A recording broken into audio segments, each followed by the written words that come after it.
The last stagecoach of the day rolled into Elkhorn Gulch just as the sun began its descent behind the jagged peaks, painting the desert rocks in shades of rust and amber. The wheels kicked up clouds of dust that hung in the still air like ghosts, settling slowly on the weathered buildings that lined Main Street. From the driver's perch, Old Pete hollered his usual announcement, though most folks in town knew the schedule by heart. Maybelle Rose stepped down from the coach with careful precision, her worn boots finding purchase on the wooden step before touching the dusty ground. Her dress, once a respectable shade of blue, now showed the wear of too many miles, frayed at the hem, faded by sun and weather, but still maintaining a dignity that spoke of better days. She clutched a battered valise in one hand, its leather cracked and buckles tarnished, containing whatever remained of her worldly possessions. The townspeople of Elkhorn Gulch had a way of sizing up newcomers before they'd taken 10 steps from the coach. Eyes peered from shop windows and doorways, taking in this lone woman with no companion, no wedding ring visible on her fingers, no relatives waiting to greet her. She was too pretty for her own good. They'd say later over supper tables and in hushed conversations at the general store. That kind of beauty meant trouble in a frontier town where unmarried women were either schoolmarms, whores, or widows, and she didn't look like any of those. Maybelle walked with her chin lifted, though she felt every stare like a physical weight. The desert wind caught loose strands of her dark hair, pulling them free from the simple knot at her neck. She'd learned long ago that showing fear or uncertainty only invited worse treatment. So she moved with purpose toward the only establishment with its doors still open, Murphy's Saloon. The saloon stood at the corner of Main and Cedar, its bat-wing doors perpetually inviting and forbidding all at once. The sound of a badly tuned piano drifted out along with men's laughter and the clink of glasses. Maybelle paused at the entrance, knowing full well what entering would mean for her reputation, but also knowing she needed work, and Murphy's was the only place that might hire without asking too many questions. Inside, the air hung thick with tobacco smoke and the sour smell of spilled whiskey. Heads turned as she entered, conversation stuttering to a halt before resuming in lower tones.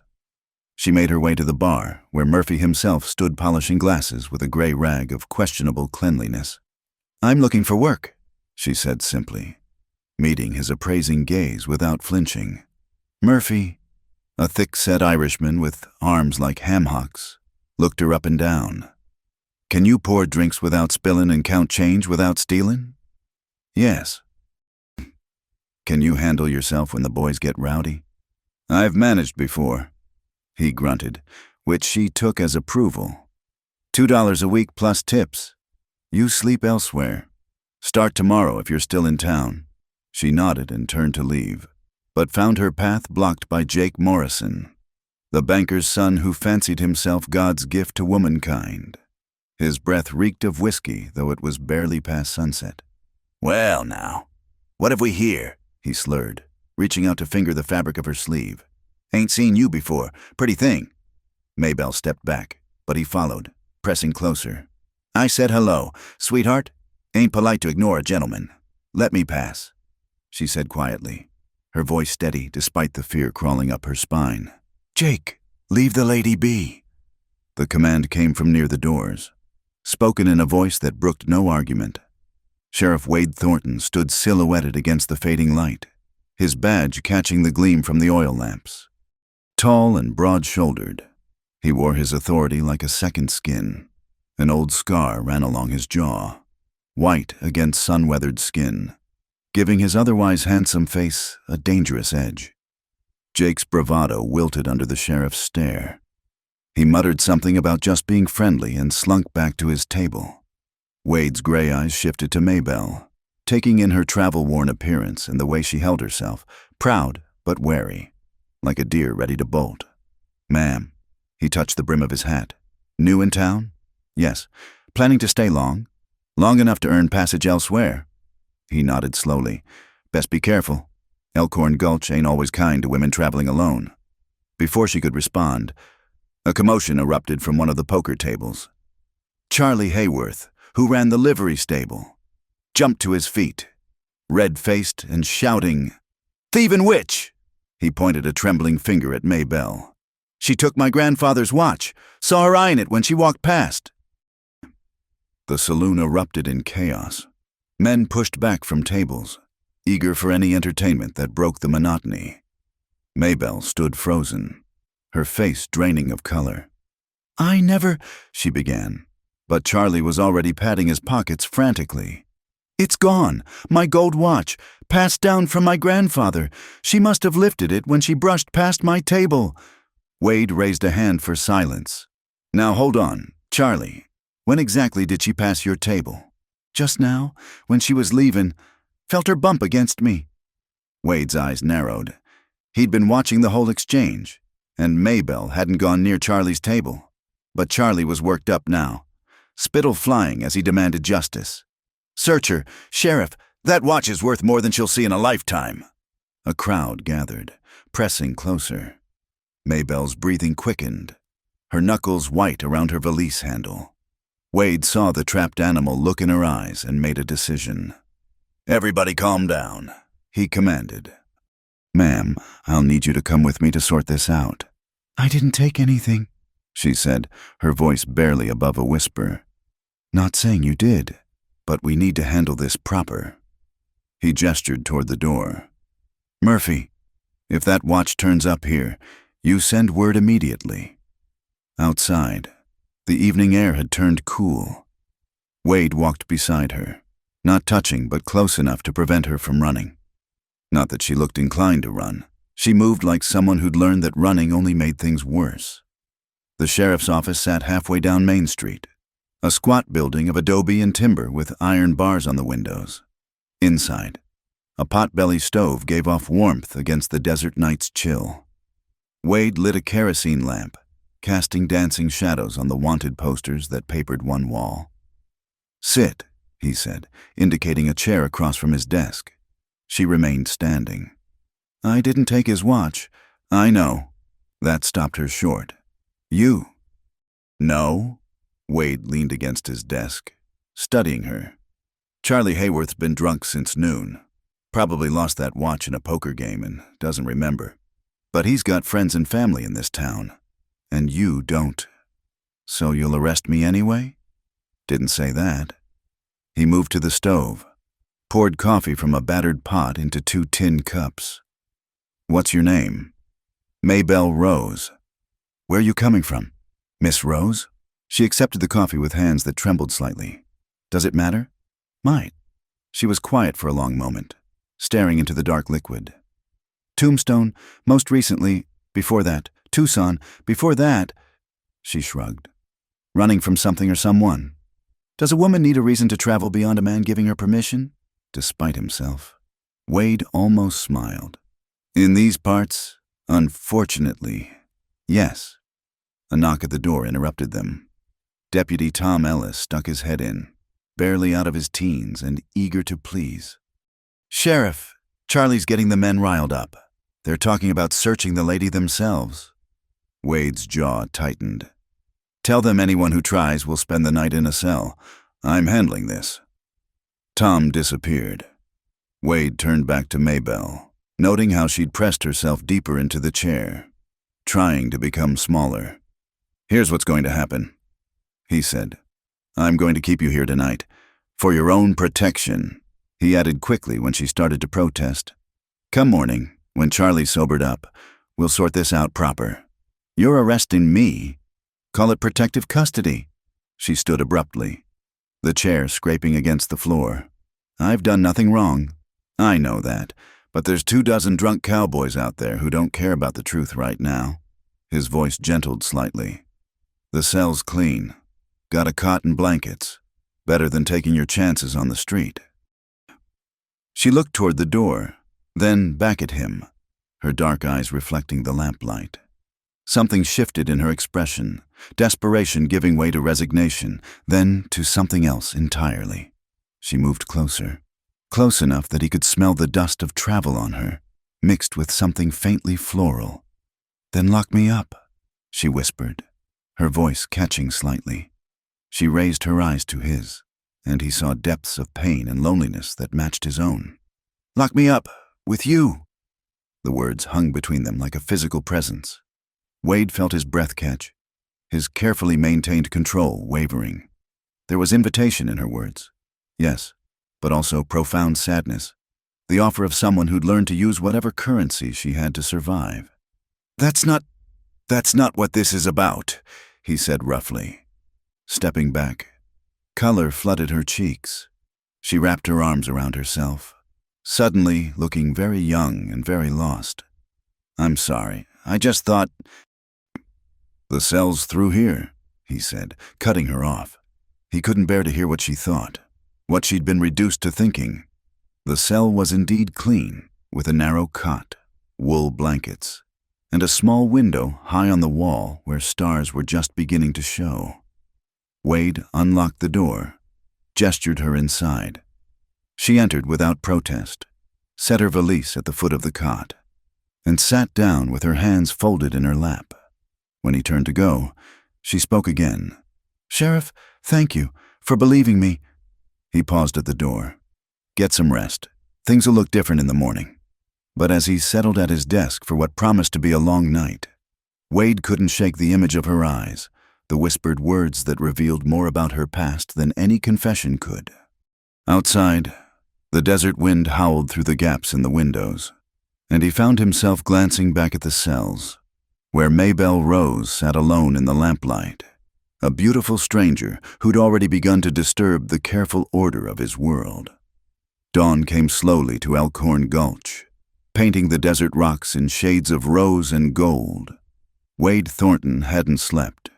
He'd spent the night at his desk, cleaning his rifle, sorting through wanted posters, doing anything to avoid looking back at the cells where Maybelle Rose slept. But his eyes betrayed him time and again, drawn to her still form curled beneath the wool blankets.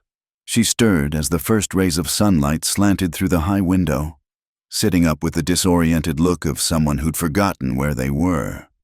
When her eyes met his across the room, he saw the memories flood back, the accusation, the arrest, her whispered words that still echoed in his mind. "Morning," he said gruffly, standing to stretch muscles stiff from the long night. "I'll get you some breakfast, then we'll go see about that watch." She smoothed her hair, trying to restore some order to the dark strands. "Has Mr. Hayworth come to his senses? We'll find out." Wade returned with biscuits and coffee from the boarding house next door. He unlocked the cell, noting how she kept careful distance between them as she accepted the food. Whatever desperation had driven her words last night seemed to have retreated with the darkness. They ate in silence until Tom Ellis burst through the door, nearly tripping over his own feet in excitement. "Sheriff, Charlie Hayworth's at Murphy's, drunk as a skunk and waving his grandpa's watch around, saying he found it in his other vest pocket." Wade set down his coffee cup with deliberate calm. "That so?" "Yes, sir. The whole saloon heard him apologizing to the air, saying he was sorry for causing trouble. Course, he don't remember nothing about last night." "Thank you. Tom, tell Charlie when he sobers up. He owes Miss Rose an apology." After Tom left, Wade turned to find Maybelle standing, her meager possessions already gathered. "I'll be going then." "Where? Does it matter?" He studied her, taking in the determined set of her jaw, the way she held herself ready to flee. "You still looking for work? Murphy offered me a position. Murphy's is no place for—" He caught himself, knowing he had no right to judge. "It's rough there, especially at night. I've worked rough places before." There was no self-pity in her voice, just statement of fact. Wade made a decision he'd probably regret. "Can you read and write?" She nodded. "I've been needing help with paperwork, letters to the territorial marshals, filing reports, keeping records. Work's not exciting, but it's honest. $1.50 a week." Suspicion flickered across her features. "Why would you offer me that?" "Because Murphy's will chew you up and spit you out within a month, and we both know it." She lifted her chin. "Maybe that's what I deserve. Maybe it's not for you to decide what you deserve." They stared at each other across the small space, the morning light catching dust motes that danced between them. Finally, she nodded once, sharp and decisive. When do I start? Wade showed her the filing system, such as it was, boxes of papers stacked haphazardly, reports written in his cramped handwriting, correspondence from the territorial government that he'd been meaning to answer for weeks. Maybelle dove in with quiet efficiency, sorting papers into piles, her neat script flowing across fresh forms. As the morning wore on, curious townspeople found excuses to peer through the sheriff's windows. News of Charlie's mistake had spread, but that only fueled more speculation. What kind of woman worked in the sheriff's office? Where had she come from? Why had the sheriff, who'd kept to himself since Martha died, suddenly taken on help? Around noon, Maybelle looked up from her work. People are talking. People always talk. About me, about you hiring me. Wade leaned back in his chair. You worried about your reputation? A bitter laugh escaped her. What reputation? I'm just concerned about yours. Let me worry about that. She returned to her papers, but he caught her glancing at him when she thought he wasn't looking. There was curiosity in those glances, and something else, a wariness born of hard experience. The afternoon brought the kind of trouble that made Wade grateful for an extra pair of hands.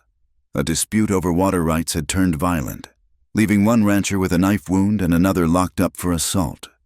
While Wade dealt with the bleeding man and angry relatives, Maybelle calmly took statements from witnesses, her presence somehow defusing tensions that might have exploded into further violence. By evening, order had been restored. Wade found Maybelle still at the desk, having organized weeks of neglected paperwork into neat files. You can go, he said. Day's over. She hesitated. Where exactly would I go? He'd been so focused on keeping her from Murphy's that he hadn't considered her lack of accommodations. The boarding house would be full of questions and judgment. The hotel was too expensive for someone earning $1.50 a week. There's a room at Widow Patterson's, he suggested. She rents to respectable women, and I qualify as respectable now. You work for the sheriff's office. That makes you respectable in my book. But when they walked to the widow's house, the gray-haired woman took one look at Maybelle and shook her head. I'm sorry, Sheriff, but I've got no rooms available. Wade knew for a fact she had 2 empty rooms. He'd helped fix the roof just last week, but the set of the widow's mouth told him arguing would be pointless. They tried 3 more places with similar results. Word had spread faster than wildfire. A mysterious woman, too pretty, no husband, no family, no clear past. The good women of Elkhorn Gulch had closed ranks. Standing on the darkening street, Maybelle pulled her shawl tighter. Thank you for trying. I'll find something. Where? She didn't answer, but they both knew the options. The alley behind the saloon, the desert outside town, or accepting the kind of arrangement that would confirm everyone's worst suspicions. Wade fought an internal battle that lasted all of 30 seconds. I've got a place, cabin about a mile outside town. It ain't much, but it's shelter. She turned to him, searching his face. Sheriff, Wade. And before you ask, I'm offering you a roof. Nothing more. There's a lean-to out back I can bunk in. Why? The simple question demanded honesty. Because you remind me of someone I failed to protect once. Because you're trying to make an honest living and this town won't let you. Because... He stopped, unwilling to examine his motives too closely. All right, she said softly. But I pay rent. Whatever's fair. They retrieved her valise from the office and Wade's horse from the livery. She rode behind him, her arms light around his waist. As they left the gossip and glowing windows of town behind, the cabin sat nestled against a hillside where pine trees began their climb toward the mountains. It was small but solid, built by Wade's own hands in the months after Martha and little Samuel died, when he couldn't bear the house in town with its memories. Inside, dust clothed every surface. A few pieces of rough furniture, a cold stove, and a narrow bed comprised the entire living space. Maybelle set down her bag and immediately began opening windows to let in the cool evening air. I'll get a fire going, Wade said, suddenly awkward in the small space. There's a well out back for water. She found an old rag and began dusting while he laid kindling in the stove. They worked in companionable silence, bringing life back to the neglected space, when warmth finally spread from the iron stove. Maybelle had transformed the cabin, surfaces clean, blankets shaken out, even wildflowers in a tin cup on the table. "You don't have any food here," she observed, checking the empty shelves. "I usually eat in town. That won't do." She pulled coins from a hidden pocket. "Is there a store still open?" "You don't need to. I pay my way. Remember?" They rode back to town for supplies, ignoring the stares and whispers. At Henderson's general store, Maybelle selected basic provisions with the careful economy of someone who'd counted pennies before. Wade added extra coffee and a side of bacon when she wasn't looking. Back at the cabin, she cooked a simple meal of beans and cornbread that tasted better than anything he'd eaten in months. They ate by lamplight while outside the pines whispered secrets to the rising moon. "Can I ask you something?" Maybelle said, breaking the comfortable quiet. Wade nodded. "That scar? How did you get it?" His hand went unconsciously to his jaw. "Bank robbery, 5 years back. Man had a knife. I was careless. And your wife?" Tom mentioned. "Fire. Our house in town. I was dealing with drunk cowboys at the saloon. By the time I got there," his voice went flat. "Empty. Martha and our son. Gone. I'm sorry. It was my job to protect them. I failed." She reached across the table, her fingers barely brushing his hand before withdrawing. "Sometimes protection isn't possible. Sometimes things just happen." He looked at her sharply, speaking from experience. Instead of answering, she stood and began clearing dishes. Wade didn't press. They all had ghosts in these frontier towns. When the dishes were done and the fire banked, Wade gathered a bedroll and headed for the door. "Lock this behind me. I'll see you in the morning." "Wade?" She stood silhouetted against the lamplight. "Thank you. For everything." He touched his hat brim and disappeared into the darkness. In the lean-to, listening to the night sounds of the desert, Wade tried not to think about the woman in his cabin, about the way lamplight caught in her hair, about the gentle touch of her fingers on his hand. He'd offered protection. Nothing more. But somewhere deep in his chest, something long dormant stirred to life, dangerous as a banked fire given fresh air. Inside the cabin, Maybelle lay awake on the narrow bed, staring at rough-hewn beams overhead. For the first time in longer than she could remember, she felt safe, not just from physical harm, but from the constant need to calculate her next move, her next meal, her next escape.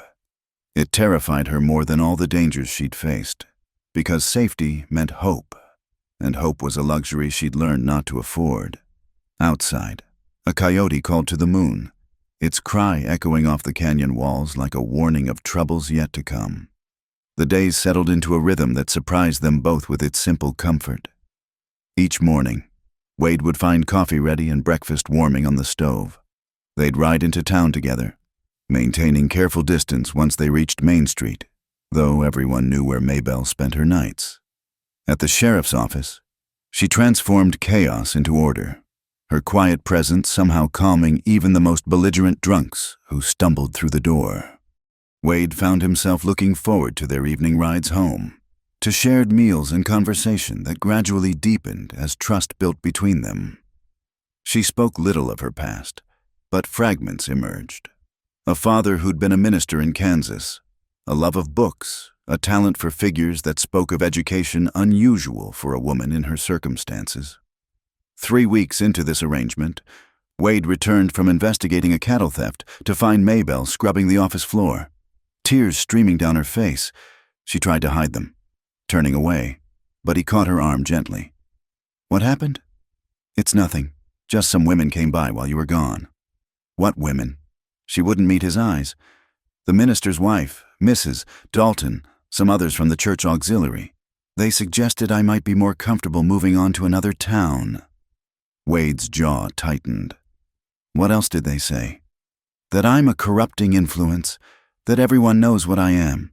Living out there with you."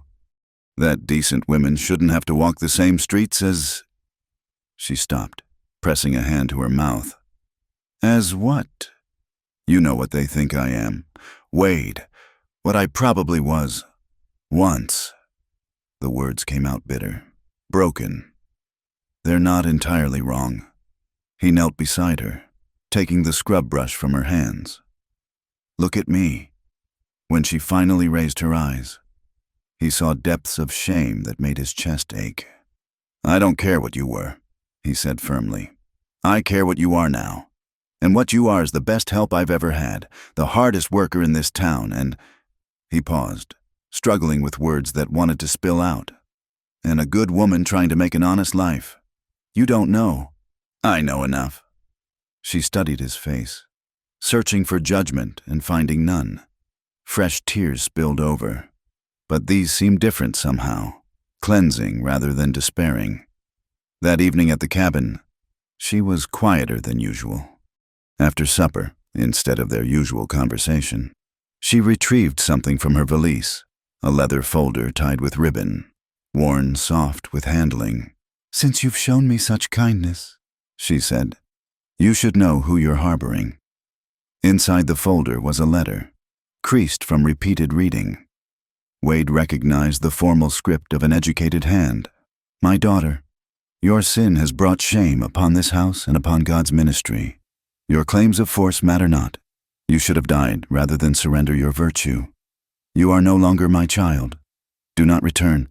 Do not write. It would be better for all if you were dead. Wade's hands shook as he set down the letter. Your father wrote this? She nodded, staring at the table. After what happened, I was 17, the son of the church's largest donor. Nobody believed me, of course. Why would they? He was engaged to a nice girl from a good family. I was just the minister's daughter who read too much and asked too many questions. Maybelle. That's not even my real name. A hollow laugh. I've been Mary, Margaret, Marie. Different names for different towns. Always moving on when people start to wonder. When the questions get too close. Wade moved around the table, crouching beside her chair. What's your real name? She was quiet so long he thought she wouldn't answer. Then, barely a whisper, Sarah Elizabeth Whitford. Sarah. He tested the name, found it suited her better than Maybelle ever had. That's who you are to me from now on, if you'll allow it. She looked at him then, wonder mixing with old pain in her eyes, slowly, as if she might spook him. She reached out to touch the scar on his jaw. Her fingers were feather-light, tracing the old wound with something like reverence. Does it still hurt? She asked softly. Only when you look at me like that, he admitted, the words escaping before thought could stop them. Her hand stilled. The air between them crackled with sudden awareness. Wade knew he should move away, knew crossing this line would complicate everything. But he remained frozen as her fingers slid from his scar to cup his cheek. Wade, she breathed. And in her voice he heard the same desperate longing that clawed at his own chest. He covered her hand with his, turning his face to press his lips against her palm. She gasped softly, and that small sound broke through his last defense. He rose, drawing her up with him, one hand tangling in her hair as their mouths met in a kiss that was part hunger, part healing, and entirely inevitable.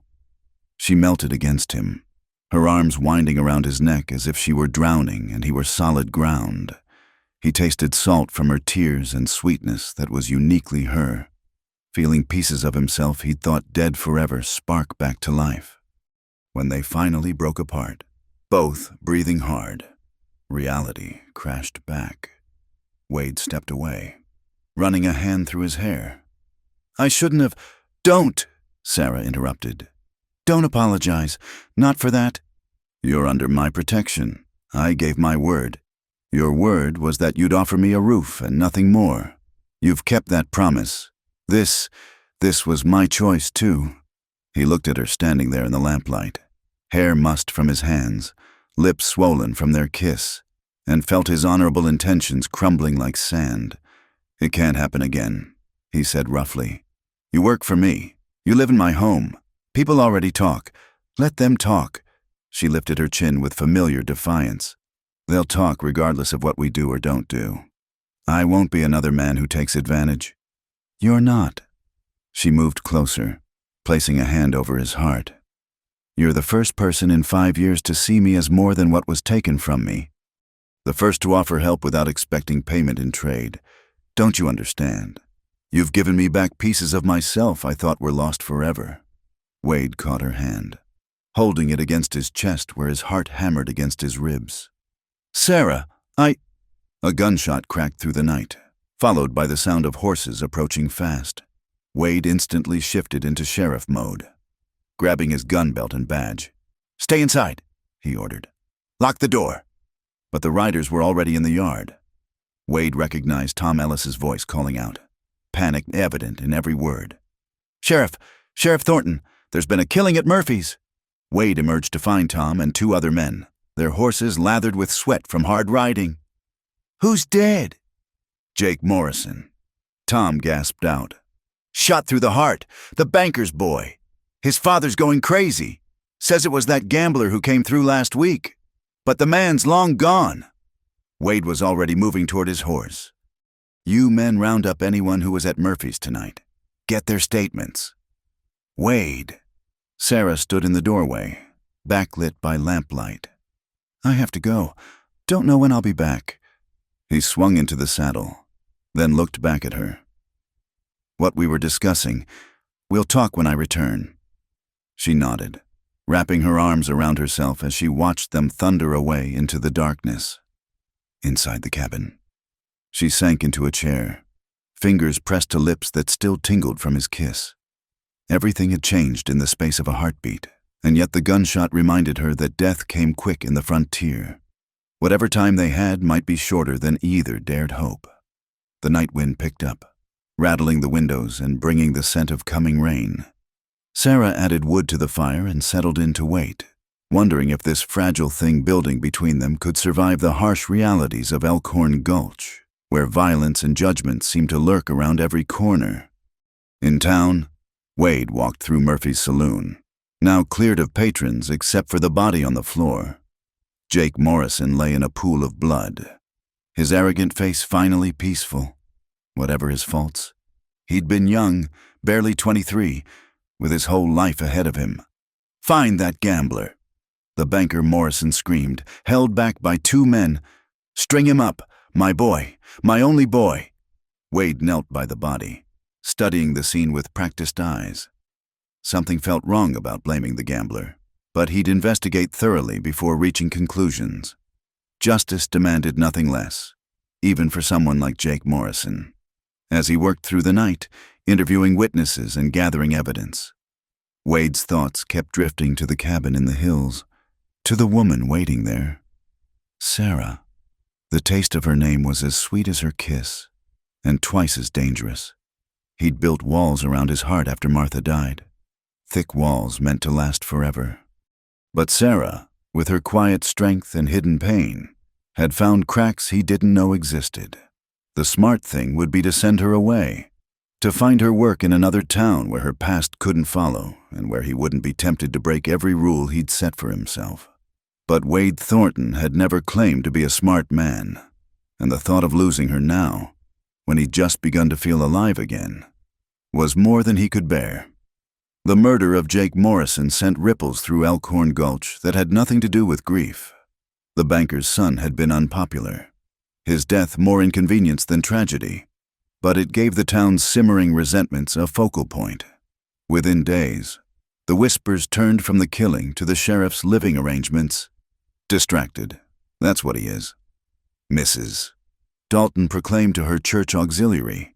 A good lawman would have prevented this, but Sheriff Thornton's too busy with his fancy woman to protect decent folks.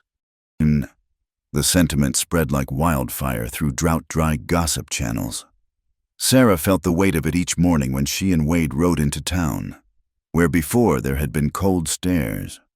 Now there was open hostility. Women pulled their skirts aside when she passed. Men made crude gestures when Wade wasn't looking. At the sheriff's office, she continued her work with determined efficiency. But Wade noticed the strain around her eyes, the way her hands trembled slightly when sorting papers. They hadn't spoken of their kiss, the murder investigation consuming Wade's time and energy. The gambler had been cleared. Too many witnesses placed him elsewhere, but finding the real killer proved elusive. 2 weeks after the murder, Territorial Marshal Samuel Hayes arrived on the noon stage, a lean man with sharp eyes and political ambitions. He commandeered Wade's office within minutes of arrival. "This situation is unacceptable, Thornton," Hayes announced, feet propped on Wade's desk. "Unsolved murder, and you're keeping a woman of questionable virtue in your home? The governor's received complaints." Wade stood rigid by the window. "Miss Rose is my employee. Where she lives is her business, not when it reflects on this office." Hayes lit a cigar, studying Wade through the smoke. "I've had 3 letters from prominent citizens demanding your removal. The banker Morrison carries weight in the territorial capital. Because his son got shot. That's not because you've lost the town's confidence." Hayes leaned forward. "Here's what's going to happen. You send that woman packing. Show these people you understand propriety. And I'll smooth things over with the governor. Otherwise, I'll have your badge by week's end." Sarah, filing papers in the corner, had gone very still. Wade saw her shoulders set in the way he'd come to recognize, preparing for another blow, another town to flee. "I'll consider your advice," Wade said carefully. Hayes stood, straightening his vest. "Consider fast. I'm staying at the hotel for 3 days. I expect your decision by then." After he left, the office felt too small. Sarah continued filing mechanically, not looking at Wade. "Sarah, you should do it." Her voice was steady, empty. "Send me away. Your job matters. This town needs you. This town needs to mind its own business." She turned then, and he saw she'd been crying silently. "No, Wade, they're right. I'm a distraction, a liability. I've brought you nothing but trouble. You've brought me." He stopped, the words too big for the moment. "What? What have I brought you besides gossip and threats to your position?" "Life," he said simply. "You've brought me back to life." She made a sound between a laugh and a sob. "That's not enough, not if it costs you everything else." Wade crossed to her, catching her hands. "Listen to me. I've been dead inside for 5 years. Going through motions, doing my duty, but dead all the same. Then you stepped off that stage, and something in me woke up. I won't go back to that emptiness.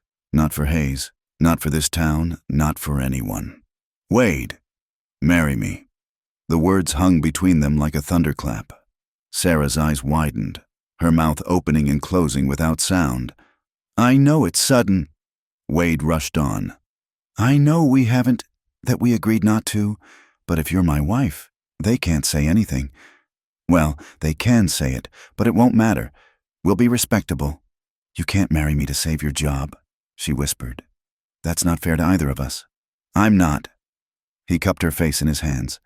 "I'm asking because I love you, because the thought of you leaving tears me apart, because when I wake up, you're my first thought, and when I sleep, you're in my dreams. I'm damaged, Wade, broken. You don't even know my real name. You're Sarah Elizabeth Whitford. You're strong and kind and brave. You make the best coffee I've ever tasted, and you hum when you're happy, and you get a little line between your brows when you're concentrating." His thumbs stroked her cheeks. "I know everything that matters." She pulled away, pacing to the window. "What about children? I can't, after what happened.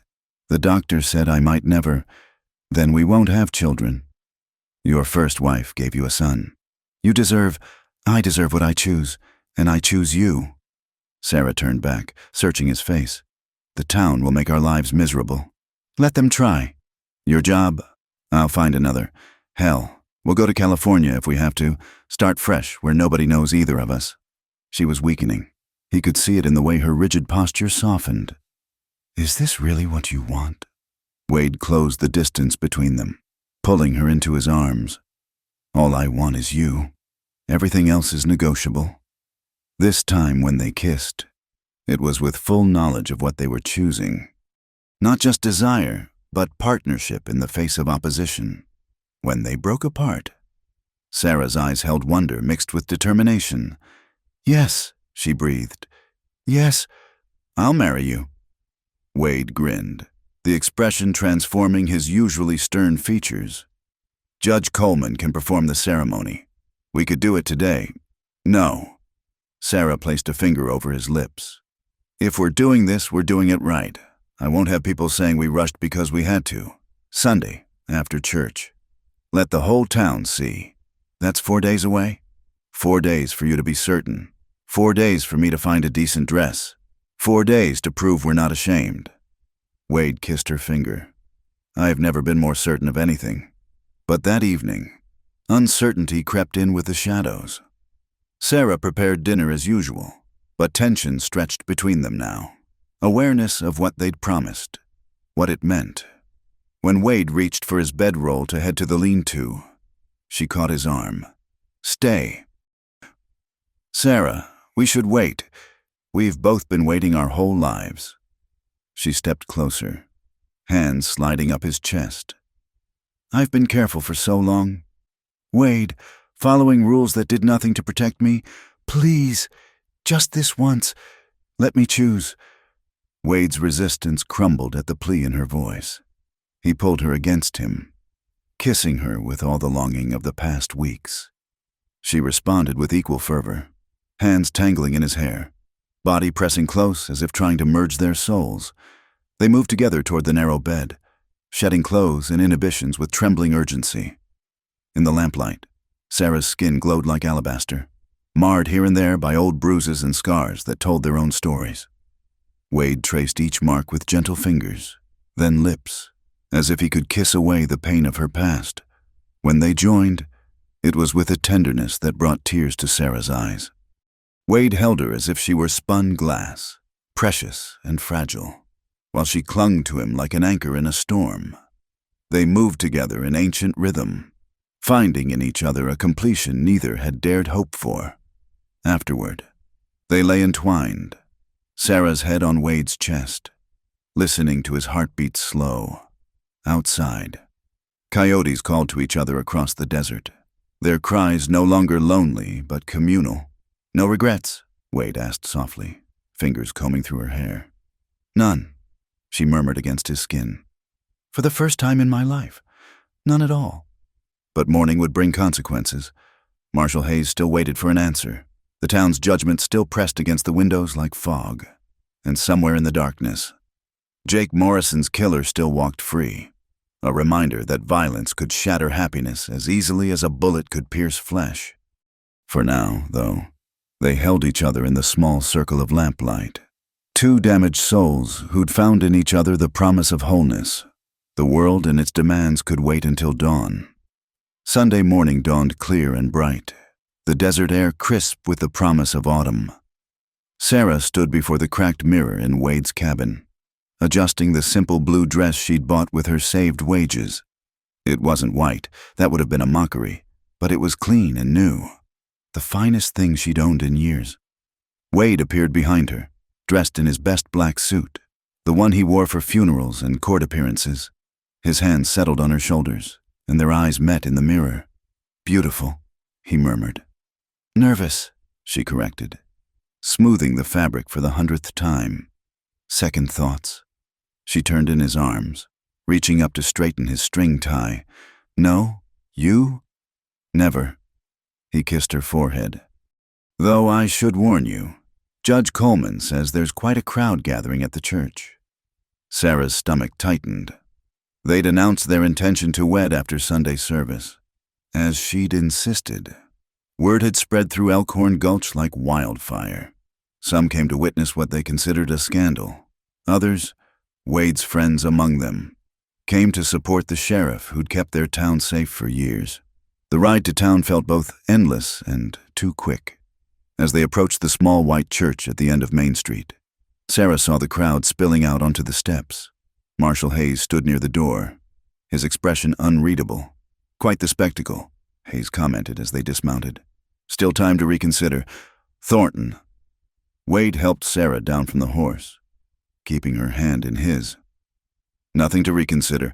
Marshal, I'll have your answer about the job tomorrow." Inside, the pews were packed.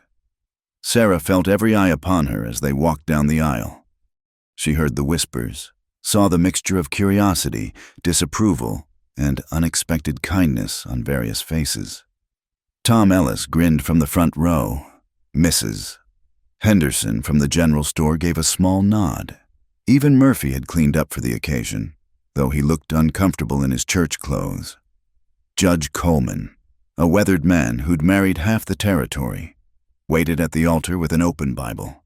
As Wade and Sarah took their positions, a commotion arose from the back of the church. "This is a mockery! Mrs. Dalton's voice rang out. "That woman has no business in God's house, much less marrying our sheriff." Several voices rose in agreement. Wade tensed, but Sarah squeezed his hand, then turned to face the congregation. "Mrs. Dalton is right," she said, her clear voice carrying through the church. "I don't belong here. I've done things I'm not proud of, been places a decent woman shouldn't go, but Sheriff Thornton saw past all that. He offered me honest work, protection without price, and now his name. If that's not God's grace working through human hands, I don't know what is." The church fell silent. Then, from the back, a small voice spoke up. "She taught my boy his letters." Widow Patterson stood. The same woman who'd refused Sarah lodging. Came by afternoons when the sheriff was working, never asked for payment. "Fixed my roof during that storm," added Ben Cooper. "The blacksmith saw it was leaking when she delivered a prisoner's meal." One by one, small kindnesses were remembered, quietly performed without expectation of reward or recognition. The tide of opinion, while not turning completely, at least stilled. Judge Coleman cleared his throat. "If there are no legal objections to this union, we'll proceed." The ceremony was simple, the traditional words taking on deeper meaning for two people who'd thought themselves beyond redemption. When Wade slipped a plain gold band on Sarah's finger, his mother's ring, kept safe all these years, her eyes filled with tears, "I now pronounce you husband and wife," Judge Coleman intoned. "You may kiss your bride, Sheriff." Wade cupped Sarah's face tenderly, their kiss brief but full of promise. As they turned to face the congregation as man and wife, applause broke out from some quarters while others sat in stony silence. Outside, the crowd dispersed quickly, some offering congratulations, others hurrying away to spread gossip. Marshal Hayes approached as Wade helped Sarah into the wagon he'd borrowed for the occasion. "You've made your choice, Thornton." Hayes said, "I'll expect your badge in the morning." "No need to wait." Wade unpinned the star from his vest, handing it over without hesitation. "It's been an honor serving this town, but I've got new priorities now." Hayes pocketed the badge, tipping his hat to Sarah. "Ma'am, I hope you both know what you're doing." As the wagon rolled away from the church, Sarah leaned against Wade's shoulder. "You didn't have to do that. We could have found another way." "No regrets, remember?" He wrapped an arm around her. "Besides, I've been thinking about trying my hand at ranching. That meadowland east of the cabin would support a small herd." They spent their wedding night not in flight from judgment, but in quiet celebration of their union. The cabin, now truly their home, glowed with lamplight and warmth.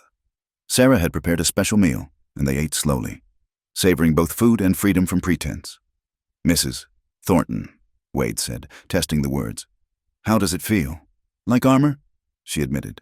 "Like something that can't be taken away." Later, in their marriage bed, they came together with a passion deepened by commitment.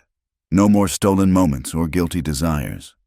This was sanctified, theirs by right and choice. Wade mapped every curve of his wife's body, while Sarah traced the scars that told the story of his years keeping peace.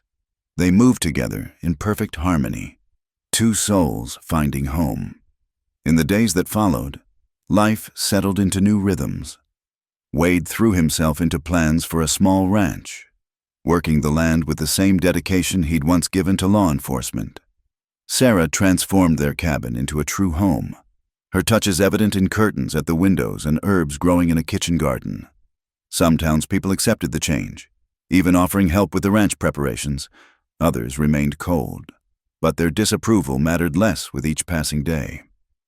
Tom Ellis visited often, bringing news from town and staying for Sarah's cooking. "New sheriff's not half as good as you," Tom reported one evening. "Hayes brought in some fella from Tucson. Real stickler for rules, but doesn't know the people." Wade shrugged, more interested in the fence plans spread on the table. "Not my problem anymore. But problems have a way of finding people, regardless of their wishes." 2 weeks into their married life, Wade woke to find Sarah's side of the bed empty. He found her in the kitchen, a letter clutched in trembling hands. "What is it?" He wrapped his arms around her from behind, feeling her tension. "My father, he's dead." Her voice was steady but hollow. "My sister wrote. She thought I should know, even though—" She trailed off. Wade held her tighter. "Do you want to go back for the funeral? He said I was dead to him. I suppose now we're even." Bitter humor colored her words. "Besides, showing up with a husband would only cause more scandal." "Sarah!" She turned in his arms, the letter crumpling between them. "I'm all right. It's just, I thought maybe someday he'd forgive me. Now that chance is gone forever." Wade had no words for that kind of pain, so he simply held her while she cried for possibilities lost and relationships that couldn't be mended. When her tears finally stopped, she wiped her face with determination. "No more looking back," she declared. "We've got a ranch to build." That afternoon, while Wade worked on the corral, a rider approached. Tom Ellis, spurring his horse hard. "Wade!" Tom yanked his mount to a stop, dust flying. "There's been another murder. The new sheriff's arrested someone, but it's wrong. All wrong. The town's ready to lynch the man." Wade set down his hammer slowly. "Not my business anymore. Tom!" "The hell it isn't." Tom's young face was flushed with outrage. "The accused is Ben Cooper. Says he's the one who really killed Jake Morrison, too." "But Wade, Ben was shoeing horses at my place that night. I know he didn't do it." Sarah appeared from the cabin, wiping flour from her hands. "Ben Cooper, the blacksmith who spoke up for me at the wedding?" Tom nodded. "Please, Wade, the new sheriff won't listen. Says he's got witnesses, but they're all friends of the banker. You know Ben wouldn't hurt anyone." Wade looked at Sarah, seeing his own thoughts reflected in her eyes. They'd chosen a quiet life, away from the town's judgment.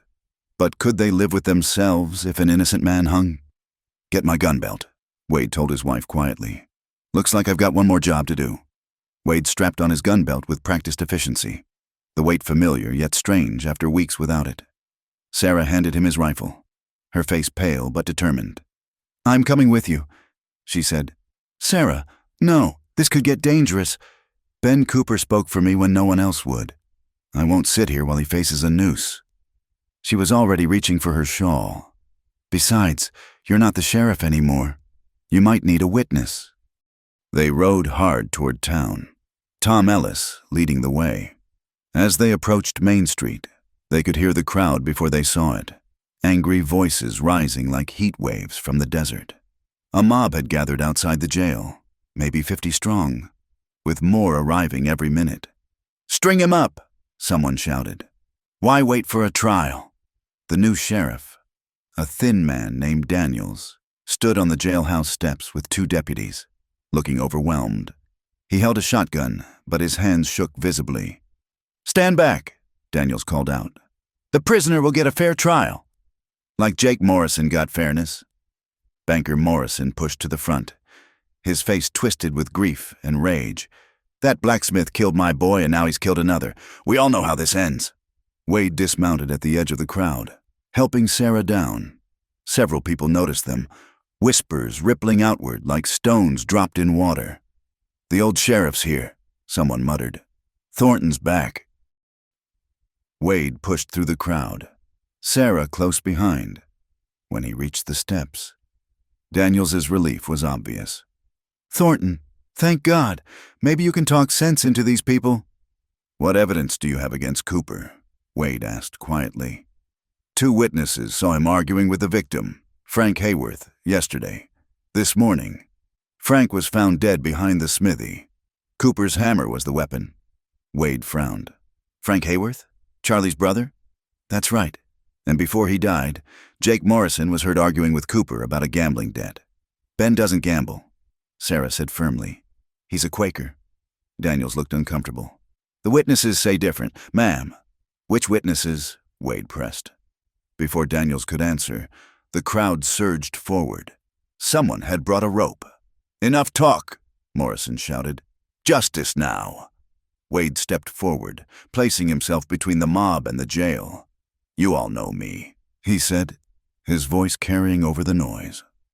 I kept the peace in this town for 8 years. I'm asking you to keep it now. Let me investigate. If Cooper's guilty, he'll hang legal. If he's innocent, you don't want his blood on your hands. You ain't the sheriff no more, Thornton. Someone called out. You gave that up for your woman. That's right, Wade agreed. I'm just a citizen now. A citizen who doesn't want to see this town I love turn into a place where mob rule replaces law. The crowd wavered, torn between bloodlust and respect for the man who'd protected them for years. In that moment of hesitation, Sarah stepped forward. I'll stand surety for Ben Cooper, she announced. My husband and I will guarantee he doesn't flee. If he runs, take our ranch. Murmurs ran through the crowd. The ranch Wade was building was known to be his dream, bought with every penny of his savings. Morrison sneered. The word of a fallen woman means nothing. The word of my wife means everything, Wade said dangerously. And any man who says different will answer to me. Tom Ellis pushed through the crowd, bringing 3 other men with him. Ben was shoeing horses at my stable when Jake Morrison died, he announced. These men saw him there. We tried to tell the sheriff earlier, but he wouldn't listen. They're lying, Morrison raged. Protecting a killer. Wade turned to Daniels. Sheriff, you've got conflicting testimony. That means investigation, not execution. Do your job. Daniels straightened, finding courage in Wade's steady presence. He's right. Everyone stand down. Cooper stays in jail until we sort this out proper. The crowd grumbled but began to disperse. Morrison jabbed a finger at Wade. This is on your head. Thornton. When he kills again... He won't, Wade said simply. Because he didn't kill the first time. As the street cleared, Wade turned to Daniels. Mind if I look at the evidence? Professional courtesy? Daniels hesitated, then nodded. I could use the help. This job's harder than I thought. Inside the jail, Ben Cooper sat on his cell bunk, head in his hands. The big blacksmith looked up as they entered, his face haggard but relieved. Wade, Mrs. Thornton, I didn't do it. Neither killing. I know, Wade said. Tell me about the argument with Frank Hayworth. He wanted me to shoe his horse on credit. I refused. He still owed me from 6 months back. He called me names, said I'd be sorry. That's all. And Jake Morrison? Never spoke to the man beyond good morning. I don't gamble, don't drink. You know that. Wade examined the hammer, a standard smithy tool. Could have come from anywhere. The witnesses who claimed to see Ben arguing with Morrison were all friends of the banker. Their stories too similar to be natural. Someone's framing you, Wade concluded. Question is why? Sarah had been quiet, but now she spoke. What if it's not about Ben at all? What if he's just convenient? Wade looked at her. Go on. Both victims are Hayworth men, brothers. What if someone has a grudge against that family? It was a good point. Wade's mind began turning over possibilities. The Hayworth brothers had plenty of enemies. They'd been involved in shady land deals, water disputes, and worse. Sheriff Daniels, Wade said, I need to look at your files on the Hayworth family, and I want to talk to those witnesses again. They spent the afternoon investigating. Sarah proved invaluable, her quick mind catching inconsistencies Wade might have missed. One witness admitted he'd been drinking and couldn't really remember what he'd seen. Another broke down entirely, confessing Morrison had paid him to lie. As evening approached, the pieces came together. Wade found what he'd been looking for in a land dispute file. The Hayworth brothers had cheated a Mexican family out of their homestead 5 years ago. The family had moved on. but one son had sworn vengeance. Miguel Reyes, Wade told Daniels. He's been working at the Morrison Ranch under a false name. He'd have access to the house. Could have overheard Jake bragging about cheating the Reyes family. Killed him for revenge. Then Frank for the same reason. But why frame Cooper? Opportunity. The smithy was convenient for dumping Frank's body. Ben was convenient for taking the blame. They found Miguel trying to flee town. Jake Morrison's missing gold watch in his saddlebags. He confessed readily, almost proudly, saying the Hayworth brothers had destroyed his family and deserved death. Ben Cooper was released to tears of relief from his wife and children. The town, shamed by how close they'd come to lynching an innocent man, quietly dispersed. Morrison, forced to confront that his son had been killed for his own crimes. Aged 10 years in an hour. As Wade and Sarah prepared to leave, Sheriff Daniels approached. "Thornton, I owe you an apology. And more. This town needs you as sheriff. I'll recommend to Marshal Hayes." "No," Wade interrupted. "I meant what I said. I've got a new life now."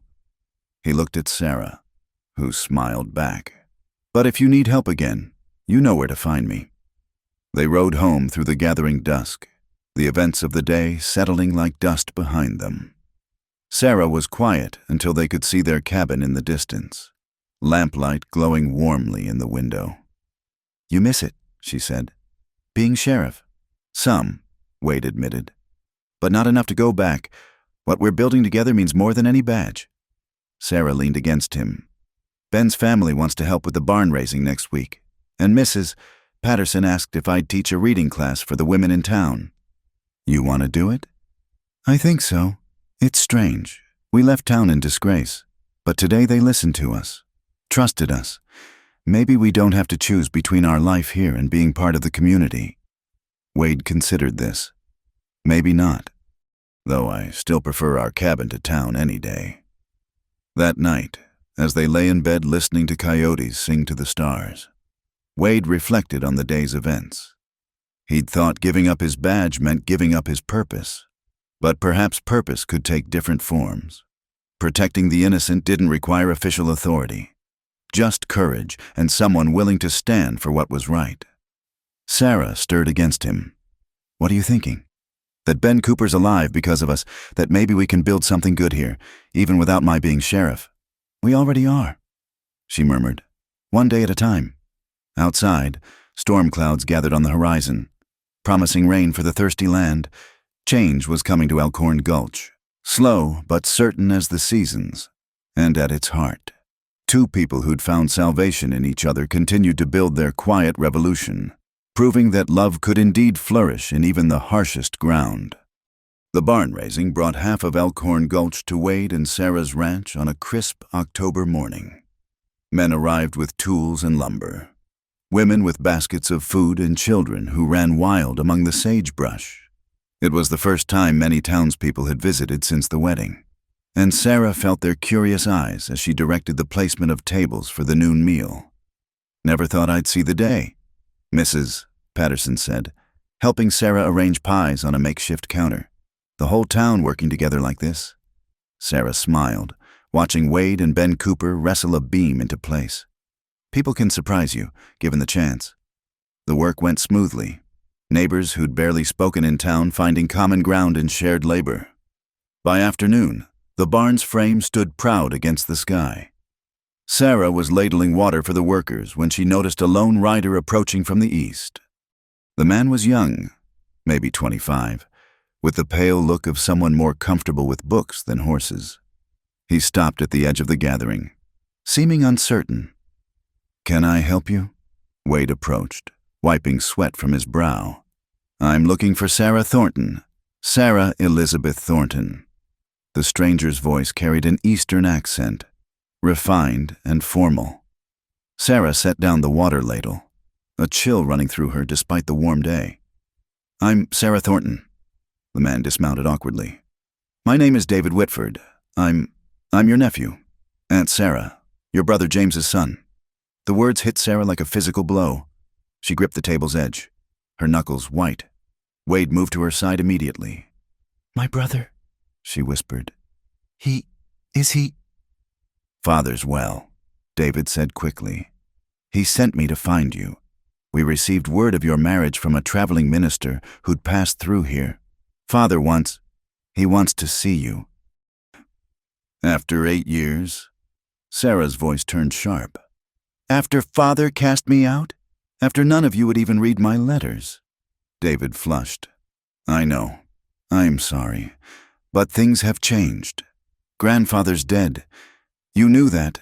Father's the minister now. He's different. The church is different. Please, Aunt Sarah. He wants to make amends. The barn raising had stopped. Everyone pretending not to watch this family drama unfold. Sarah stood frozen, years of pain and rejection warring with a hope she'd thought long dead. Sarah, Wade said quietly, whatever you decide, I'm with you. She looked at her husband, drawing strength from his steady presence. Then she turned back to her nephew. You've come a long way. You'll stay for supper. We can talk then.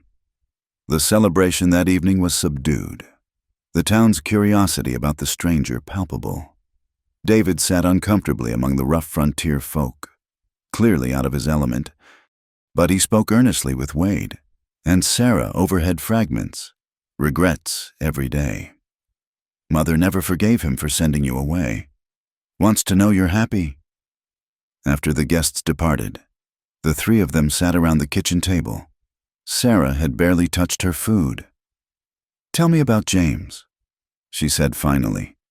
About his life. David relaxed slightly. He married Alice Pemberton. Do you remember her? They have 3 children besides me. He took over grandfather's ministry, but he's made changes. The church helps fallen women now. Aunt Sarah offers them shelter and work without judgment. Father says it's his penance. Penance, Sarah repeated bitterly. For destroying my life. For failing his sister when she needed him most. David leaned forward. He knows he can't undo the past, but he wants to try. The whole family does. Wade spoke up. What does he expect? For Sarah to come running back, to pretend the last 8 years didn't happen? No, sir, he wants to know she's all right, to ask forgiveness, and... David hesitated. And to invite you both to visit. He wants to know the man his sister married. Sarah stood abruptly, moving to the window. Outside, the new barn stood silhouetted against the stars. She'd built a life here, hard-won and precious. The girl who'd been cast out of Kansas no longer existed. I need time, she said without turning. To think, to decide. David nodded. I'm staying at the hotel in town. I'll wait for your answer. He paused at the door. Aunt Sarah? You look happy. Father will be glad to know that. After he left, Wade found Sarah still at the window. He wrapped his arms around her from behind, feeling the tension in her shoulders. You don't have to go, he said. You don't owe them anything. I know. She leaned back against him. But maybe I need to show them what I've become, to close that chapter properly. Then we'll go together. Let your brother see the woman who saved Ben Cooper from a lynch mob, who teaches the town's children to read, who turned a bitter ex-sheriff back into a man who believes in tomorrow. Sarah turned in his arms. When did you become so wise? About the time I married a woman smarter than me. The next morning, Sarah rode into town early. She found David at breakfast in the hotel dining room, looking relieved to see her. I'll come, she said without preamble. But there are conditions. My husband comes with me. We stay in a hotel, not the family home.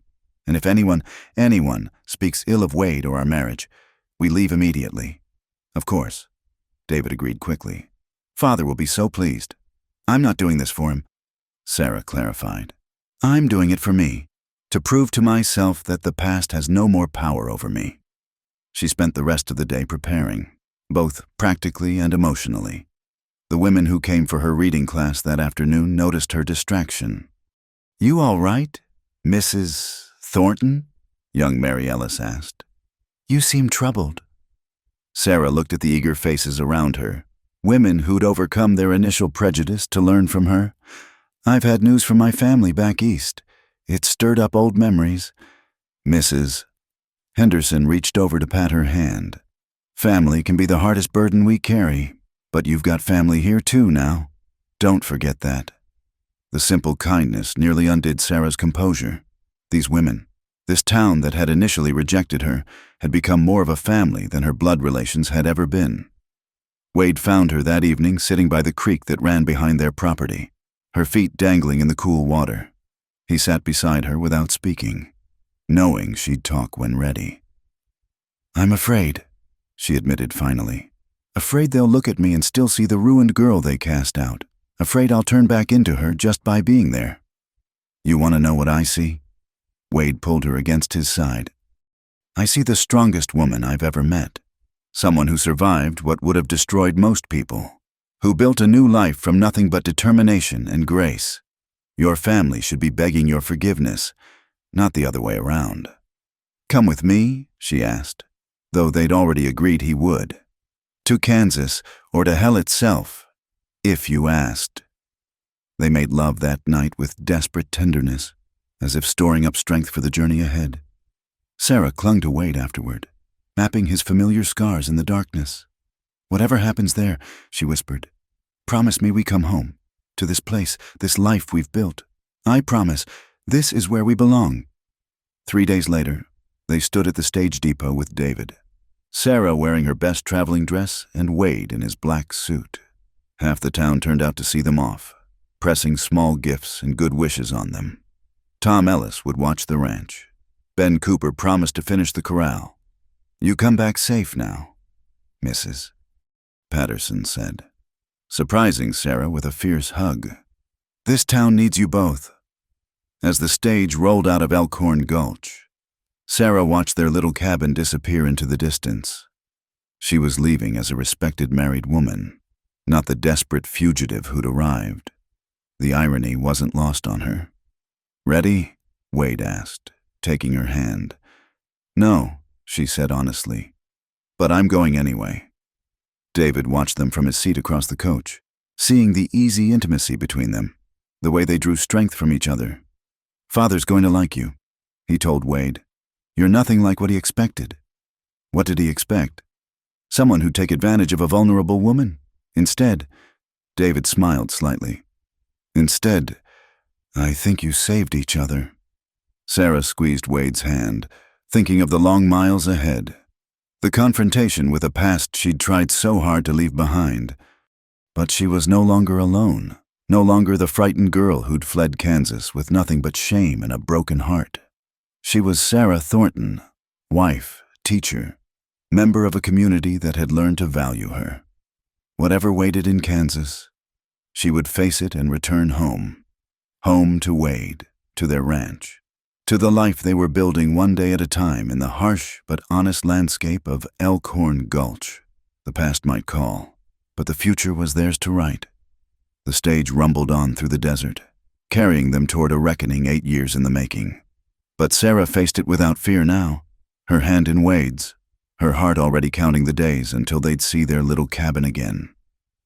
A year had passed since their journey to Kansas, where Sarah had found not the redemption she'd feared to hope for, but something better, the ability to forgive. Her brother James had wept when he saw her, begging pardon for his cowardice. Wade had stood beside her through every painful conversation, every tearful reconciliation. When they'd finally returned to Elkhorn Gulch, it was with hearts lighter and a modest inheritance from her father's estate that would help expand their ranch. Now, on a golden afternoon in early summer, their homestead buzzed with activity. What had begun as a small cabin had grown into a proper ranch house with a wraparound porch and glass windows that caught the desert light. The barn Ben Cooper had helped raise sheltered a growing herd of cattle, and Sarah's vegetable garden stretched green and promising behind the house. Mrs. Thornton. Young Billy Patterson came running up the dusty road, clutching a primer. "Look, I can read the whole page." Sarah set aside the laundry she'd been hanging and knelt to Billy's level, her face lighting with pride as he sounded out each word. Teaching had become her calling, not just the women's reading circle that now met twice weekly, but a proper school for the ranch children whose families lived too far from town. "Excellent work." "Billy, tell your mother you're ready for the second primer." Wade appeared from the barn, his shirt dusty from working cattle, but his eyes bright with the contentment that had replaced his old shadows. "Another scholar in the making?" "The brightest yet," Sarah said, ruffling Billy's hair before sending him home with a cookie from the jar she kept for her students. They stood together watching the boy run off, Wade's arms settling naturally around her waist. These quiet moments were Sarah's favorite, when the past felt truly past and the future stretched before them full of possibility. "Letter came while you were teaching," Wade said, producing an envelope from his pocket. "From James." Sarah's brother wrote regularly now, sharing family news and seeking her advice for his ministry to fallen women. This letter, however, carried different news. Their eldest nephew was heading west, hoping to study frontier law. "He wants to know if young David could stay with us while he gets established." Sarah read aloud. "Says David speaks of nothing but our visit and the real West." "What do you think?" Sarah folded the letter thoughtfully. "I think family is what we make it. And perhaps David needs what we found here, a place to become who he's meant to be, not who he's expected to be." That evening, they sat on their porch as the sun painted the mountains in shades of rose and gold. The ranch hand they'd hired, a former soldier named Marcus, was settling the horses for the night. From the direction of town, they could see dust from a wagon, likely the Hendersons coming for supper, a weekly tradition that had grown from tentative friendship into genuine family feeling. "Do you ever miss it?" Sarah asked suddenly. "Being sheriff?" Wade considered, his hand finding hers. "Sometimes, but Tom Ellis is doing a fine job as deputy. And Sheriff Daniels finally learned to trust his own judgment. The town's in good hands." "And you? Are you in good hands?" He lifted their joined hands, kissing her knuckles. "The very best." The wagon pulled up, disgorging not just the Hendersons, but the Coopers and Tom Ellis with his new bride. What had begun as a simple supper invitation had become a community gathering, with Sarah somehow at its heart, the woman they'd once shunned, now the one who brought them together. As Sarah bustled about serving food and Wade told stories that had the men roaring with laughter, she caught her reflection in the window glass. The frightened, shame-filled girl who'd stepped off that stagecoach 3 years ago was gone. In her place stood a woman who'd learned that redemption wasn't about erasing the past, but transforming it into something that could help others. "Aunt Sarah," Mary Ellis called, "tell us again about teaching those fancy Kansas ladies to make proper frontier biscuits." Sarah laughed, launching into the tale that had become legend, how she'd shown her sister-in-law and her horrified friends the realities of cooking without servants or proper stoves. The story grew with each telling, but the heart remained true. 2 worlds meeting and finding common ground in shared humanity. Later, after their guests had departed and the ranch settled into nighttime quiet, Sarah and Wade walked hand in hand to the small rise behind their house. A simple wooden cross marked a tiny grave, the child they'd lost the previous winter, too early to survive despite their desperate hopes. "I've been thinking," Sarah said softly, placing wildflowers by the marker, "about the school. If we built a proper schoolhouse, we could take in more students, maybe even board some of the ranch children during the week." Wade squeezed her hand, understanding. Their lost child had left an empty place that no amount of time would fully heal. But Sarah had learned to transform grief into purpose, pain into compassion for others. "Whatever you want to build, we'll build it together," he said. They stood quietly as stars emerged in the vast western sky, each one a promise that light could pierce even the deepest darkness. The coyotes began their nightly chorus, no longer lonely to Sarah's ears, but simply wild and free. As they walked back to their house, their true home, Sarah paused at the gate Wade had built, running her fingers over the sign he'd carved. "Thornton Ranch, new beginnings, welcome." "No regrets?" Wade asked, echoing his question from their wedding night. Sarah turned to face him, this man who'd seen her at her lowest and loved her toward her highest. "How could I regret the path that brought me to you? To this?" She gestured at their kingdom, modest by frontier standards but rich in everything that mattered. A home filled with love. A community that had learned to embrace rather than exclude. A purpose that transformed old wounds into new wisdom. Besides, she added with a smile that still made his heart skip, our story's not finished yet. Who knows what adventures tomorrow might bring? Wade pulled her close, marveling as always that this remarkable woman had chosen him, had helped him choose life over mere existence. Whatever comes, we'll face it together. Together, Sarah agreed, and sealed the promise with a kiss that tasted of forever. Inside their house, lamplight glowed warm against the windows, a beacon of hope in the wild darkness. The sheriff who'd threatened to arrest her had become her salvation, just as she had become his. Love had found them in the most unlikely place, proving that sometimes the very thing we run from becomes the path to where we belong. From the porch, their dogs began barking, someone approaching on the road. Wade and Sarah looked at each other and smiled. Another soul seeking shelter, another story beginning.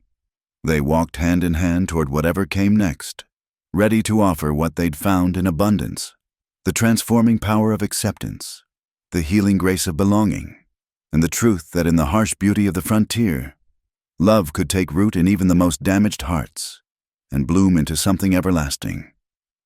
The moon rose full and bright over Thornton Ranch, blessing all who dwelt there with its gentle light, a reminder that even in the darkest night, love would always find a way home.